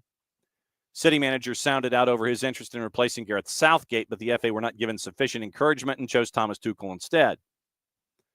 Concerns that City's legal battles with the Premier League could persuade Guardiola to call time on his tenure when his current contract is due to expire. However, despite the fact his employers continue to contest the 115 charges related to alleged breaches of the Premier League financial rules, persuaded to stay for at least another 12 months. Manchester United is going to unveil Ruben Amorim, who had been touted as a possible successor for Guardiola. That's a big boost for them, particularly when they suffered a fourth straight defeat in all comps prior to the international break. So Manchester City keeping Pep Guardiola. So you've got that going on involving the Premier League, and also involving the Premier League. Spurs are going to appeal Rodrigo Bentancur's racism ban. Tom Allnut at the Times. 7-match ban for the racial slur he made about Heung-min Son. Spurs accepted the decision that Bentancur was guilty of the charge made against him, but have appealed against the ban's length, given that the minimum suspension for an aggravated breach, in quotation marks, of FA rules is 6 matches. It was on a program televised in June when the host asked him for a Spurs player's shirt and asked about Son's shirt, to which Bentancur replied, "Sonny's? It could be Sonny's cousin as well because they all look the same," end quote. Spurs are successful in reducing Bentancur's suspension to 6. He'd be available to play in the Premier League match at home for Liverpool during festive fixtures on the 22nd of December. Spurs expect the ban to begin immediately, meaning he's suspended for the game away at Manchester City on Saturday. Only applies to domestic matches. City, Fulham, Bournemouth, Chelsea, Southampton, Liverpool, and the Gummy Bear Cup quarterfinal against Manchester United December 19. Bentancur was found by an independent regulatory commission to have, quote, used abusive and or insulting words, end quote, while on Uruguayan TV, and to have committed an aggravated breach because his comments included, quote, a reference, whether express or implied, to nationality and or race and or ethnic origin, closed quote, period.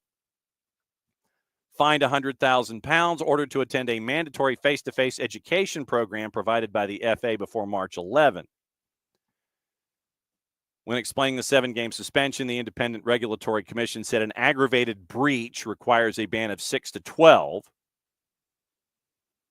To decide what the ban should be within that 6 to 12 match window, the commission considered aggravating and mitigating factors, in quotation marks. Period, close quote.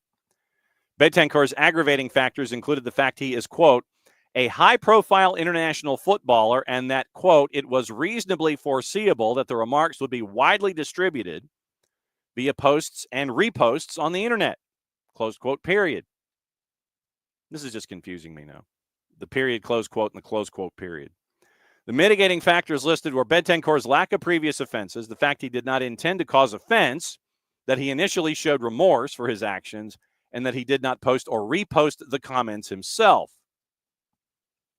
The commission mentioned the possibility of a ban falling below the 6-match minimum if an offense is committed, quote, in writing only or via the use of any communication device, closed quote, period. Spurs could argue that case, if the club believes Bentancur's offense was transmitted most widely on social media, although the commission appeared to discount that possibility given the offense here was committed when the player spoke his remarks to Mr. Cotelho and his crew. They were neither in writing nor made via the use of any communication device. Close quote, period. According to the commission's decision, Bentancur denied the charge of misconduct, claimed his comment was meant as, quote, a sarcastic and a gentle rebuke for the journalist calling Sonny the Korean, closed quote, period, intended to be a lighthearted and jocular manner of chiding the journalist for his use of a generalization that was wholly inappropriate. Betancourt also claimed his subsequent apology was not for what he said about Son, quote, but for the inadequate reporting on the interview, end quote. Betancourt's claims, quote, flew in the face of the evidence, according to the commission, which added the midfielder's 2 public apologies, the statement by Spurs, and Son's remarks in response, all indicated he realized what he said was offensive, closed quote, period.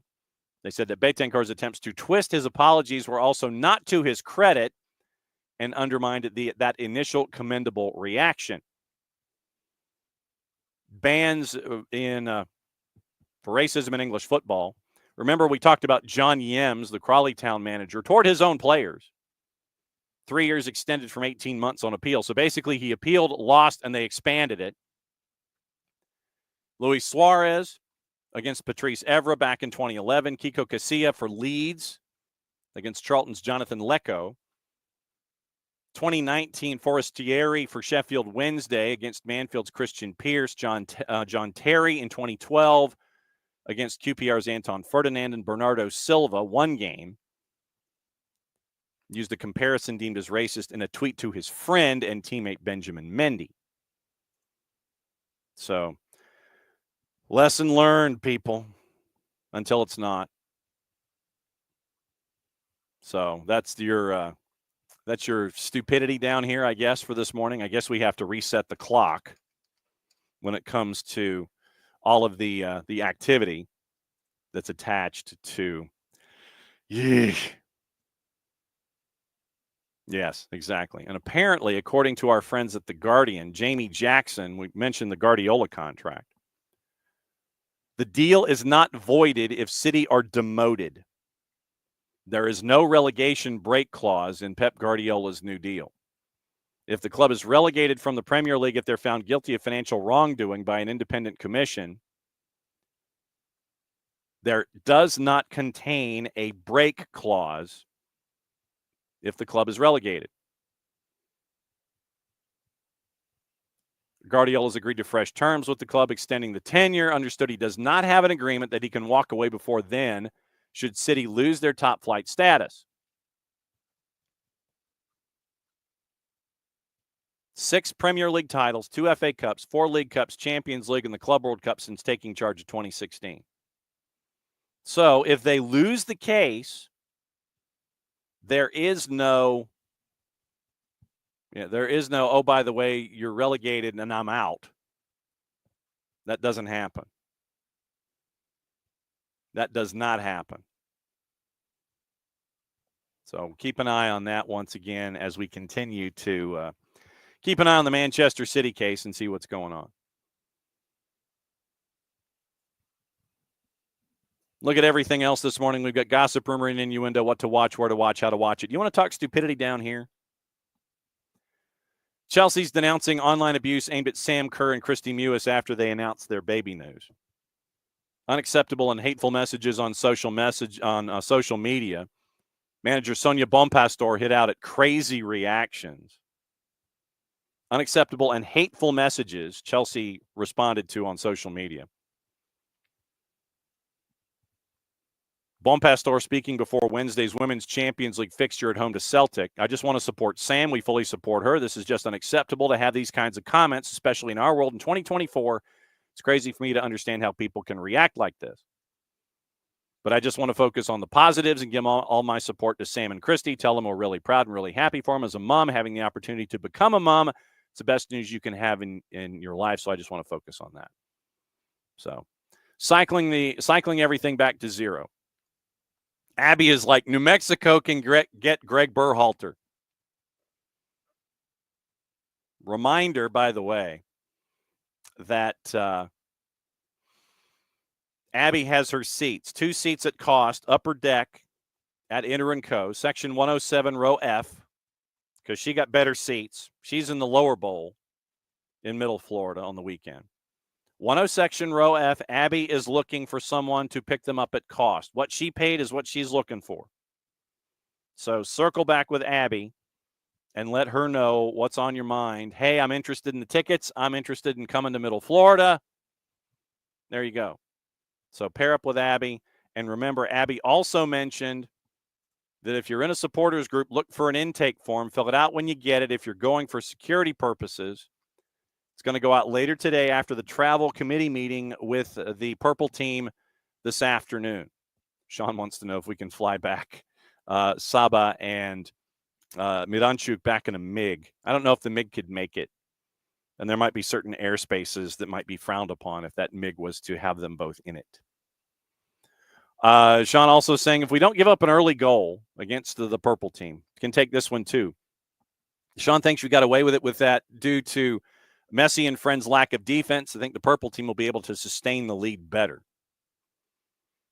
So, but I mean, remember what happened last time. We'll go back over that with Jason on Friday. We'll go back over the last time these two teams met. What Jason is concerned about involving the Purple team.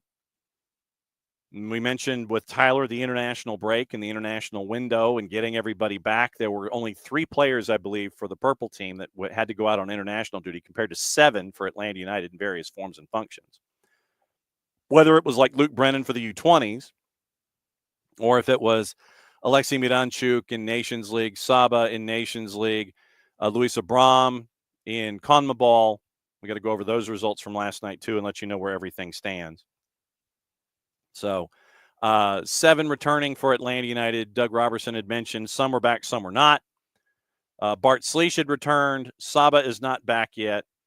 And Miranchuk, I imagine, is not on his way back yet unless he had some kind of transmogrifier or supersonic transport to get him back here in one piece. So Doug Robertson at training this morning, and Maddie and Jason at training this morning. You'll have your training ground dispatch presented by our friends at Kaiser Permanente on all of our social medias later this morning or this afternoon. And you'll be able to catch up with everything that they have discovered and they have unearthed as Atlanta United gets ready for the Purple team coming up this weekend. So once again, SDH will be down there, various forms and functions. We'll be down there for the match on Sunday afternoon. And I'll be in a hotel room on Monday. And we will let you know what's on our minds after what happened. We'll let you know what happened on the weekend with the 2 matches on Saturday, the 2 matches on Sunday, and who is in the Eastern Conference Final, who's in the Western Conference Final. So really looking forward to all of that coming up in short order. So it's going to be a fun weekend for a lot of clean old-fashioned hate with Georgia, Florida going at it again involving those 2 particular sides. So very, very cool. Gossip, rumor, and innuendo, what to watch, where to watch it, how to watch it. We'll go over what happened yesterday in Nations League. We'll go after what happened last night in CONMEBOL and get you set up for everything else that's going on today. Gossip, and we believe in gossip, at least to the point to where, we're talking about it and remembering that these are reports and that the 3 and the 4-letter papers are just that. Take the information at your own peril. Liverpool manager Arne Slot is willing to sell Alisson and Salman Kelleher next summer when Valencia's Georgi Mamadashvili joins the club. Chelsea is not going to make a move for Kelleher as Enzo Maresca is content with his current options, and that comes from our friends at Gimme Sport. Arsenal have made Alexander Isak, sorry, Alex, their top attacking target, while the Magpies will consider Everton's Dominic Calvert-Lewin and Lille's Jonathan David as replacements. That comes from our friends at Team Talk. Gunners also interested in a move for 19-year-old Real Madrid and Turkish winger Arda Güler. There had been links that Güler had agreed to a contract number a couple of weeks ago, but then that was taken down very, very quickly as a piece of information that was not correct. So you had some Arsenal folks that looked like they could post to very, very official accounts saying that Güler was inbound when in fact he was not. So we'll see what happens there. Liverpool have renewed their interest in Inter Milan forward Marcus Thuram, who has a £70 million release clause active until the end of the 27-28 season. That's from our friends at Gazzetta dello Sport. Liverpool are targeting Eintracht Frankfurt and Egypt winger Omar Marmoush as their replacement for Mo Salah. The league that we neither condone, endorse, nor promote is the one that is chasing after Salah, and they are looking to pick him up in the super exclusive special window that is being created before the Club World Cup in June. So if at the end of the Premier League season, a club in that particular league can pick up Mo Salah in that exceptional window, then Liverpool would be tracking down Omar Marmoush as their replacement for Salah over the summer. Bayer Leverkusen manager Xabi Alonso, who's attracted interest from Real Madrid, etc., will make his decision about his future in March, according to our friends at Marca. The agent of Spurs, Radu Dragusin, has ruled out a loan move for the Romanian defender in January, but has hinted of a transfer in the summer, courtesy of our friends at Tutto Mercato. Galatasaray are keen to sign Yeon-min Son, whose contract with the Premier League club expires at the end of this season. It's from Fanatic in Turkey. Villa's priority in the transfer window will be a new center back, Real Betis, and Spain's Diego Llorente on their short list. Crystal Palace targeting a new attacker in the January window. Funds available after the summer departures of Michael Olise and Joachim Anderson. Makes you wonder why they didn't immediately invest.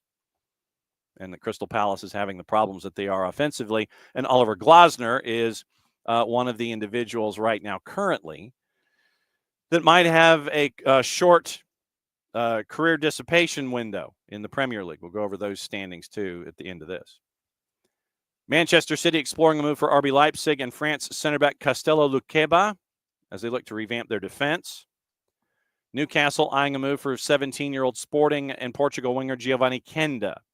And once again, we'll discuss Kenda tomorrow with Nino Torres as he comes on in the 10 o'clock half hour as we go fully loaded and take the tour.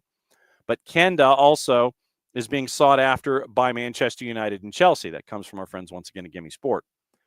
Arsenal considering a move for Southampton and Northern Ireland midfielder Shea Charles, who's impressed on loan at Sheffield Wednesday. Southampton have registered an interest in Real Madrid and Brazil striker Endrick, all of 18 years old, alongside Roma and Real Valladolid. Lyon want £25 million for France midfielder Ryan Cherki. Liverpool and Bayer Leverkusen among the clubs interested. Keep an eye once again on Lyon and the conditional relegation that is hanging over them in Ligue 1. John Textor, the head of Eagle Football Group that owns and has a part of their portfolio, Lyon, is like, no, everything's cool. We'll be great. Everything's fine. We're going to get our finances in order. The league will like us. Everything will be cool. But then you have a note like this pop up from our friends at Foot Mercato. $25 million for Ryan Cherki. Barcelona have rejected a €250 million bid for Lamine Yamal from PSG in the summer. That comes from our friends at El Chiringuito, who have always been modest with their opinions. PSG have denied making the bid, saying they were not in a position to spend that much last summer. And Nottingham Forest owner Evangelinos Marinakis is in talks to buy the Brazilian club Vasco da Gama, with any purchase likely to mean former Arsenal sporting director Edu being given a key role. Because remember, Edu was brought in by Marinakis to kind of oversee the entire Marinakis family of clubs. And so if Edu feels that Vasco da Gama might be worth the investment because of the talent pool that they might be able to shift from Vasco da Gama or another club inside the Marinakis umbrella of clubs to help out Nottingham Forest and have them stay afloat in the Premier League, you know that's what Edu will be keeping an eye on. So we'll keep an eye on all of that. What to watch, where to watch it, how to watch it, kind of in the in-betweens because we don't have international windows right now. With all the international windows shut, everybody racing back to their clubs and things like that. It's the college game right now. And the Zone has the Women's Champions League, 12:45, 4 matches. Wolfsburg, Galatasaray, FC Twente, Real Madrid, Chelsea, Celtic, and Lyon and Roma.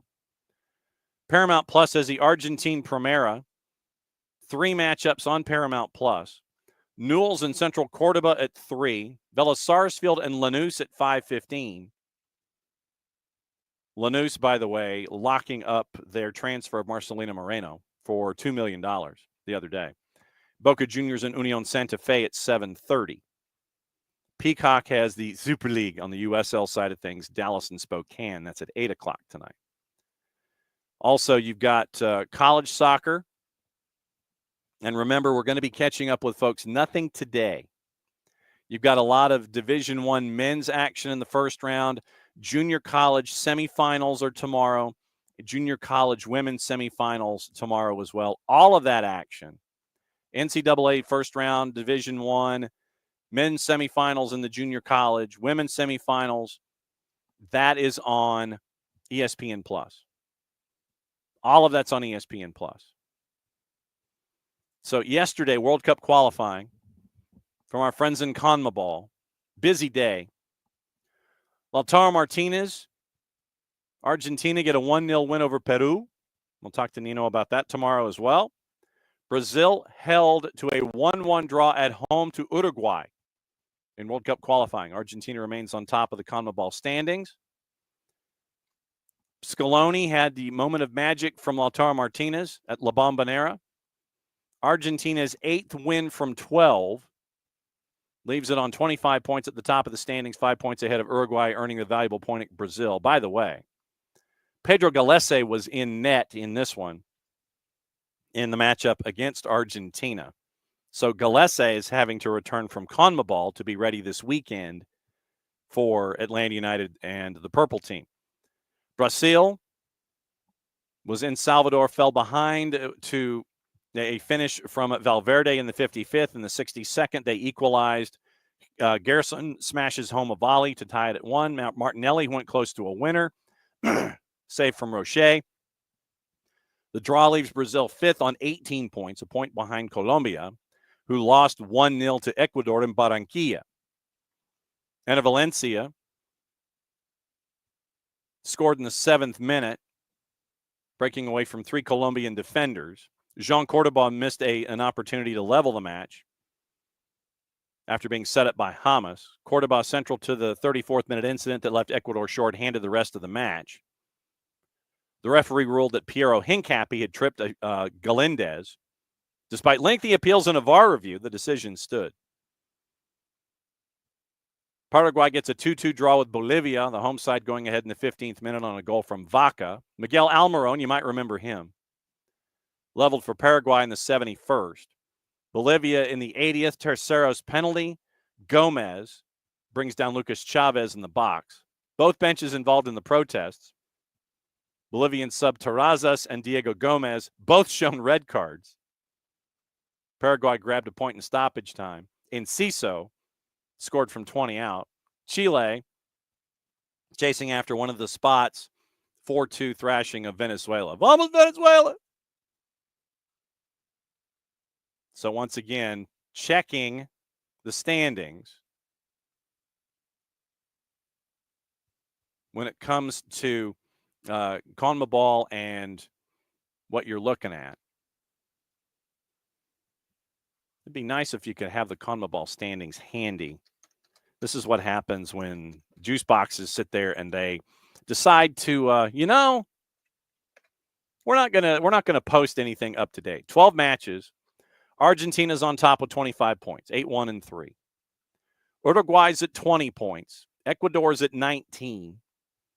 Colombia also at 19, but behind on goal difference, +7 to +5. Brazil is at 18 points.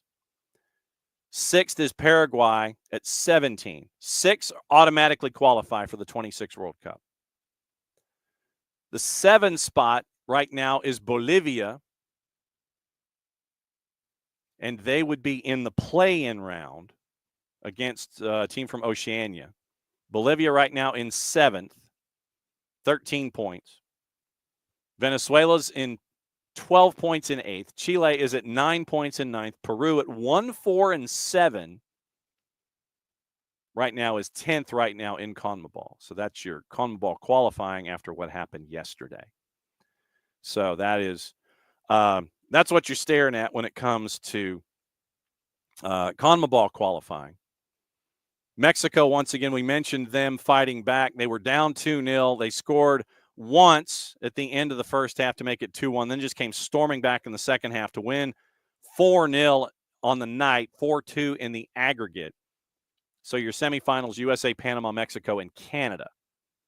That's what you're looking at with your activity in this particular hemisphere. Japan, by the way, on the brink of qualifying for the World Cup after beating China. Yeonmin Son scored as South Korea was held by Palestine. Indonesia beat Saudi Arabia 2-0 in Jakarta to boost their hopes of getting into the tournament in North America in 26. Ogawa and Itakura scored. Ogawa scored in front of a crowd of 45,000. And so loud booing greeted the Japanese national anthem before kickoff in China. Playing its first senior international match in China in 9 years, by the way.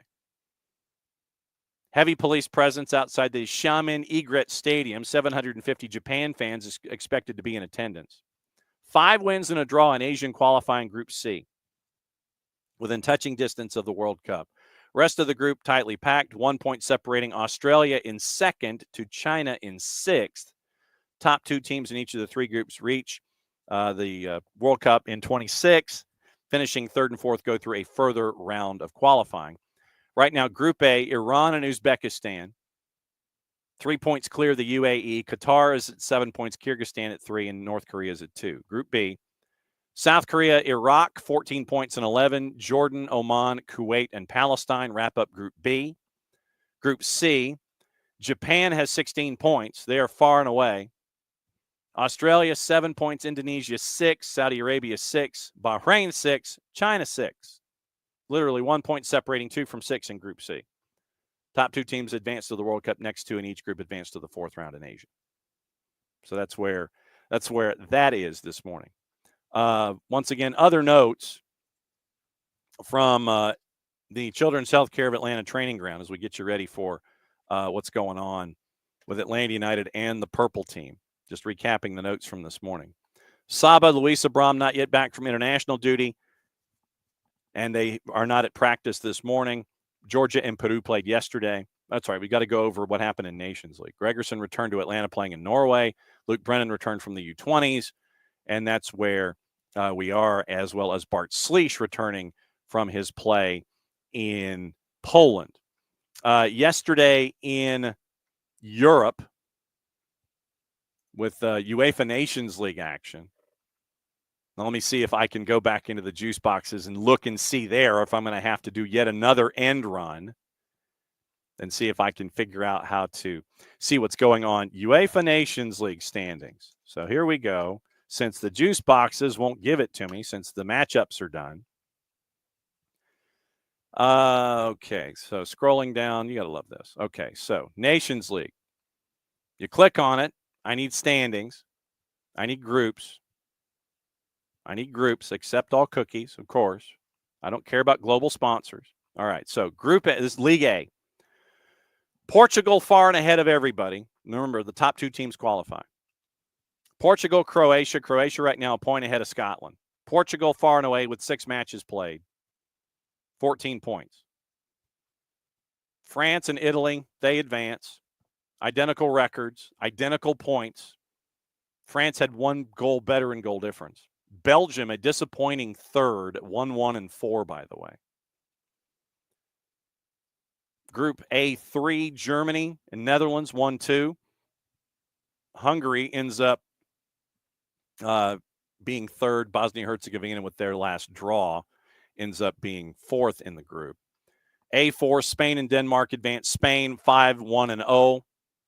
16 points. They won 5 in a row. Denmark 2-2-2. They finished second with 8 points.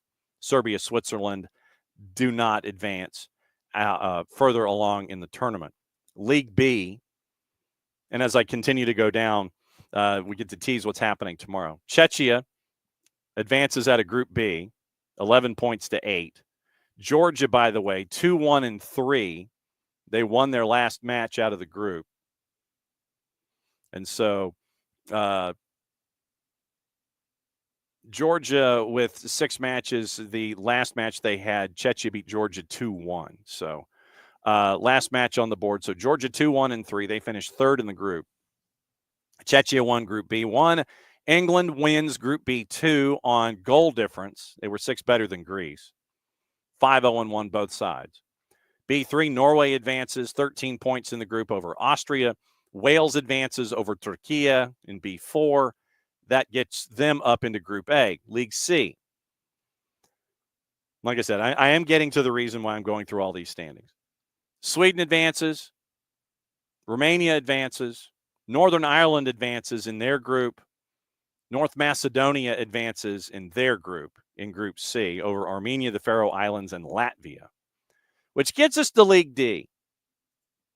League D, San Marino out of D1 advanced with a win over Liechtenstein on the road. First time ever they'd scored 3 goals in an international competition in a match. San Marino out of League D. Moldova out of League D. Congratulations to them. San Marino, we're going to catch up with our buddy Luca Pellicini, the press officer, tomorrow, and we're going to find out what the vibe is like in San Marino. He might be in his office in San Marino. So we're going to find out about the win over Liechtenstein and how San Marino has won 2 games in group to advance and be promoted into League C in UEFA Nations League. Historic stuff going on in San Marino. We're going to start our day off tomorrow with that. So very, very cool. And then once again, obviously, Power Hour, Nino and Nico at 10 and 10:30 tomorrow. That will be what's going on with all of that. But no, catching up with our friends in San Marino.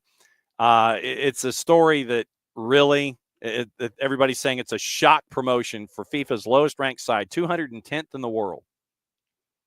Beat Liechtenstein. 140 games for a win, 2 in a little over 2 months. Earned promotion to Nations League Group C. First victory since 2004 against the same opposition at home in September. Lazzari, Nani, Golinucci. FIFA's lowest ranked team at 210. First ever away win after Liechtenstein had a lead. Population of a little more than 30,000. They advance. It's a hell of a story. And so we'll catch up with the press officer for the San Marino national team tomorrow. So we're going to start a little early, like right at 9 o'clock. So it will be starting a little early tomorrow to find out what's going on in San Marino. So we're going to be going from 9 until 11:05. And then we'll go longer than 11:05 because of everything that's going on there. Let's see. Trying to see if there's anything. Okay. And then this also. Honduras got handed a punishment after Javier Aguirre got hit with a beer can. You'll remember that. And last night, by the way, with the chaos that happened in the Mexico-Honduras match, you saw Mexico fans at the Estadio Nemesio Diaz, the home for Toluca, throwing stuff out of the stands onto the field, especially when the game got out of hand at 90+. You had chaos there. So from Carl Matchett and Shifa Jahan at the Independent, no fans allowed next time. Honduras have been ordered to play their next home match behind closed doors after Javier Aguirre was hit on the head with a can of beer. Aguirre was just like, yeah, it's all right. It's cool. You know, it is what it is. Cans and everything being tossed out. Aguirre kept walking, spoke with Ronaldo Rueda, the head coach at Honduras. Aguirre points to his head. Fixture ended in the 2-0 home win for Honduras, first match in the 2-leg quarterfinals. And then Mexico hosted the second leg back on Tuesday, last night. So CONCACAF confirmed the Honduras Football Federation had also been fined for failing to implement proper security during the match. So the next Honduras home match will not have any fans in the stands. Disciplinary committee ruled Honduran Football Federation must play their next senior men's national team home match of a CONCACAF competition behind closed doors.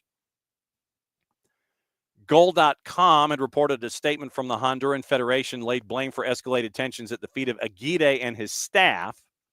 Quote, the Honduran Fed regrets the isolated actions of a small group of fans, categorically rejects the words, obnoxious gestures, and provocative attitudes on the part of the coach of the Mexican national team, who insulted and provoked the Honduran fans from the beginning of the match.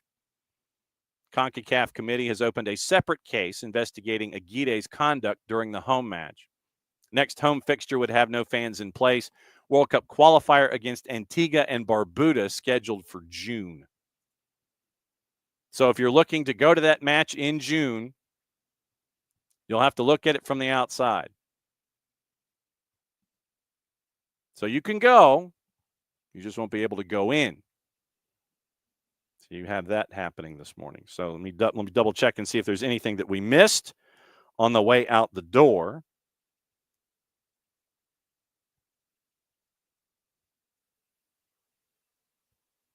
As I sit here and check and see what's going on, I think that we are okay. I think we're caught up on all of the news. MLS announced today that Wilfred Nancy is the 2024 Coach of the Year, first crew head coach to earn the accolade since Siggy Schmidt back in 2008.